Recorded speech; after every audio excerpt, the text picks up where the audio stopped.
Героям слава! Героям слава! Glory to heroes.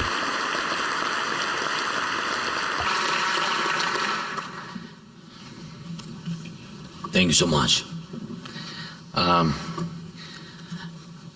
Dear ladies and gentlemen, Canada, before I start, I just want to remind one thing.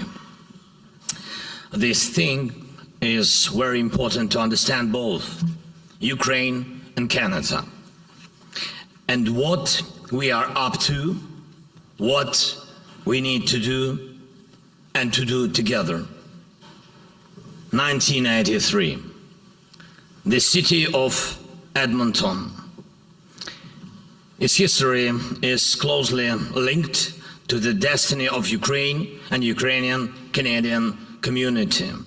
That here in Edmonton, the first monument to the victims of Holodomor was built in the world.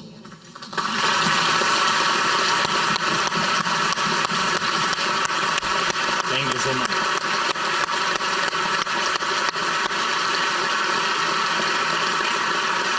Thank you. Was built to remember the genocide against the Ukrainian people, the genocide ordered and perpetrated by Moscow, the first ever Holodomor monument in the world.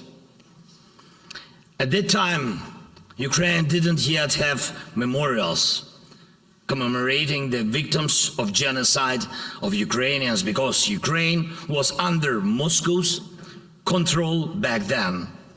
This fall will mark the 40th anniversary in that first and very important commemoration of the victims of Holodomor. A lot has changed since then. Ukraine gained independence. Ukraine is restoring its own historic memory. Dozens of other countries, their parliaments, their governments have already recognized Holodomor as the genocide of the Ukrainian people. And this year alone, there have been 11 of such recognitions. And I'm sure that the whole world, will recognize the truth about Holodomor. But there is something that has not changed either in 40 years since the monument in Edmonton was built, or in 90 years since the Holodomor. Moscow now, as always, is bent on controlling Ukraine and makes use of all available means to do that, including genocide. It is genocide what Russian occupiers are doing to Ukraine. And when we want to win, when we call on the world to support us, it is not just about an ordinary conflict. It is about saving lives of millions of people. Literally, physical salvation. Ordinary women and men, children, our families, whole communities, entire cities. Russia's destruction of Mariupol, of Volnovakha, or Bakhmut, or any other city or village in Ukraine must not go unpunished.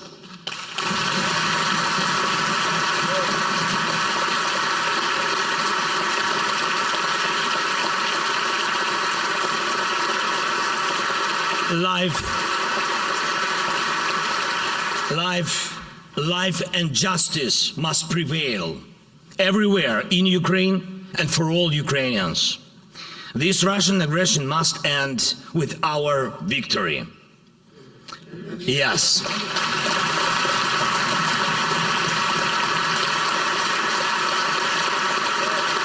Yes.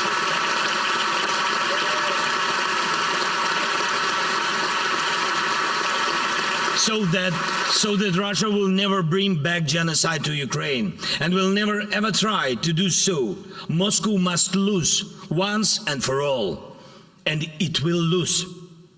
Dear speakers, the whole Parliament of Canada, dear Justin, Mr.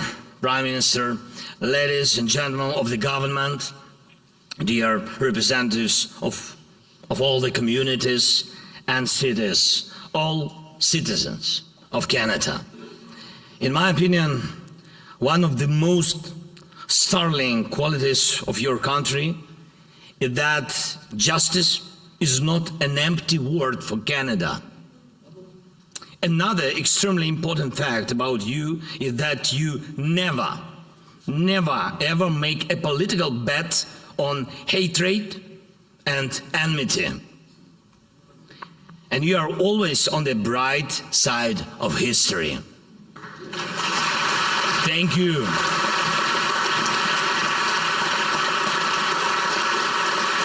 That's to you. Thank you so much.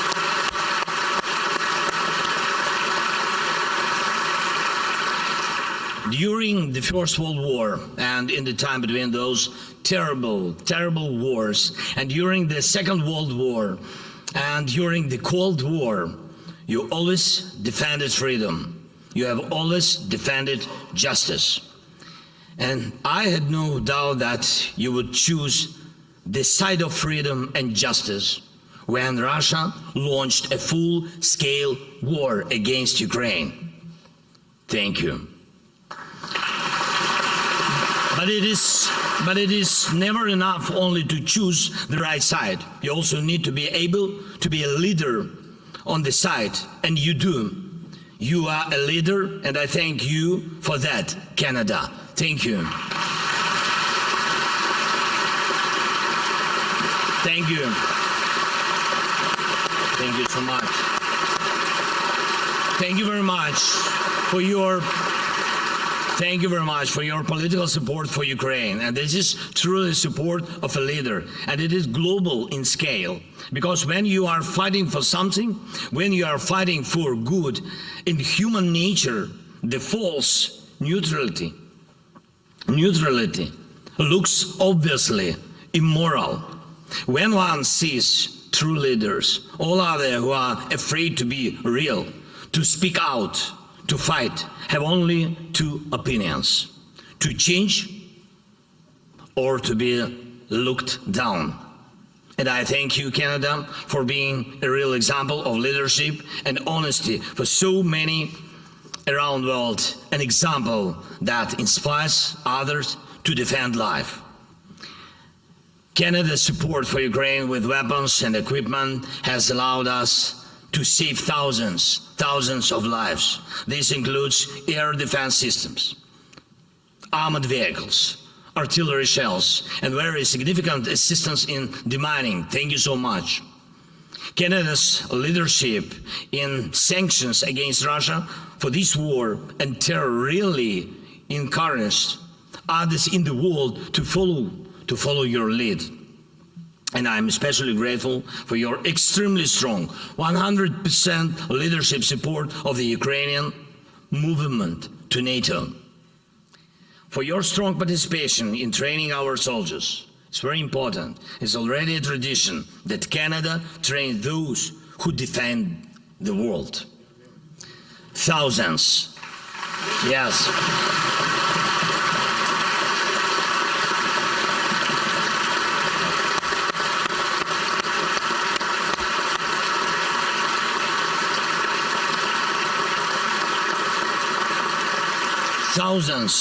Thousands and thousands of pilots during the Second World War, thousands of Ukrainians now, and this is what makes victory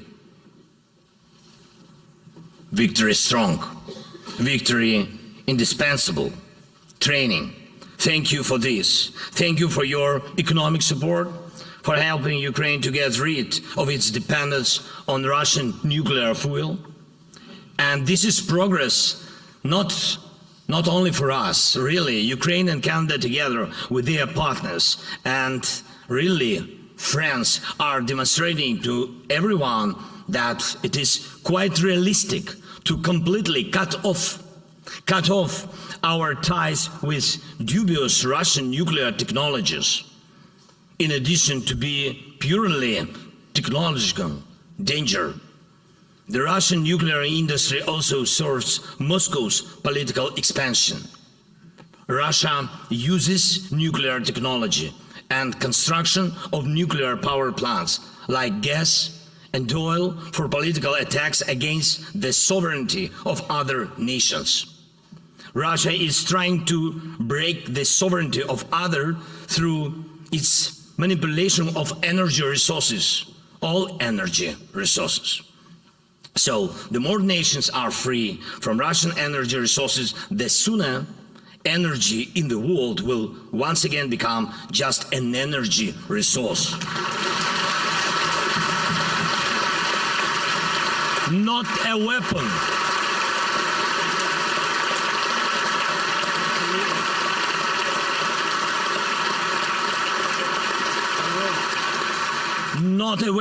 Not a weapon against sovereignties. Another important area of our cooperation, literally justice. Today, in talks with Prime Minister Justin, we discussed the Canadian initiative for the G7 to set up efforts to confiscate Russian assets. Those funds that Russia and its henchmen used to pay for their war should be used to fairly compensate for the damage caused by war and terror.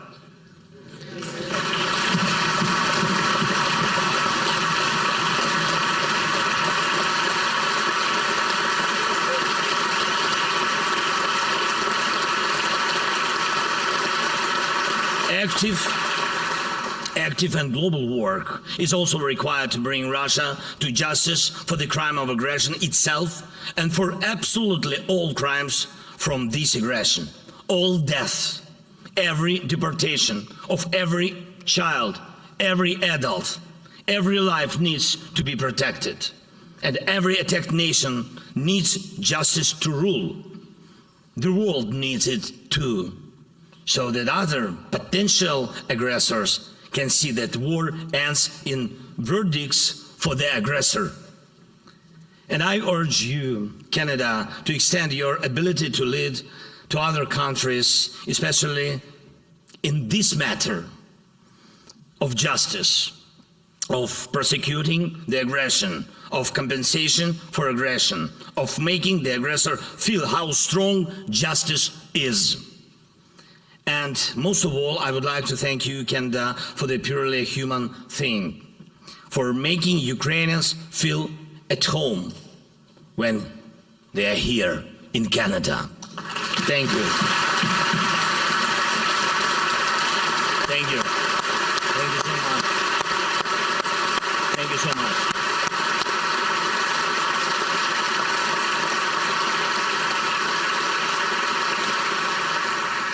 And this is, this is not just a legacy of history, this is a legacy of character.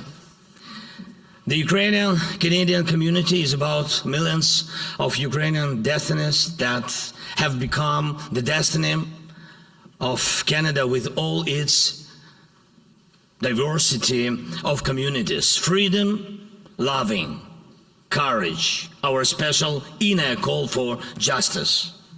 The ability of our people to share comfort wherever they go, to build and create, not to ruin or humiliate.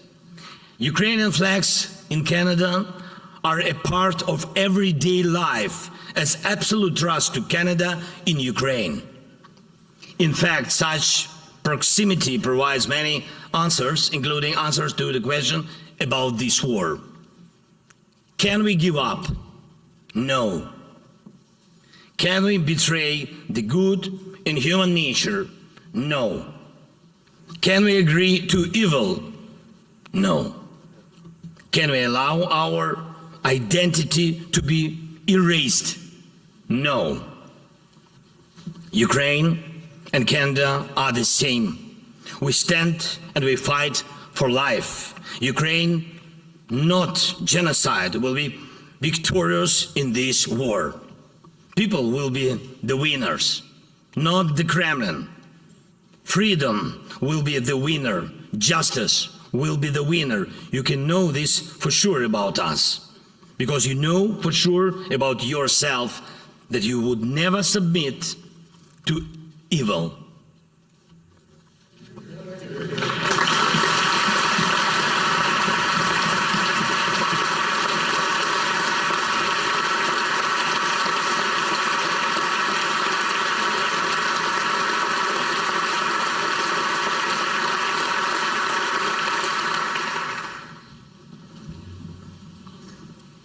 Je te remercie, Canada.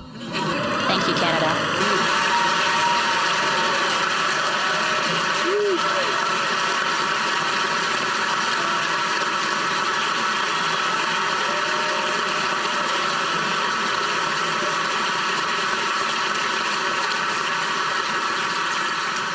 And may one day soon a monument be built in maybe Edmonton.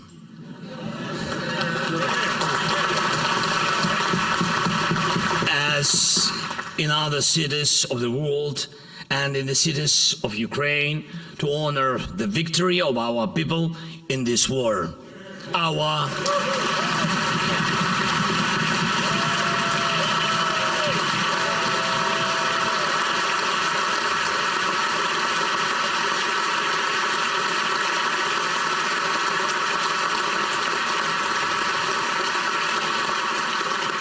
common victory with you, the people of Canada, with all your communities, with all your legacy of good.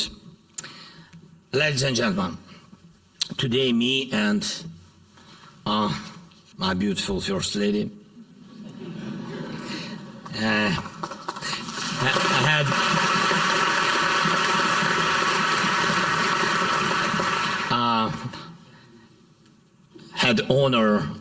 really had the honor of meeting with the Governor General of Canada, Honorable Mary Simon, and she taught me a word from her mother tongue.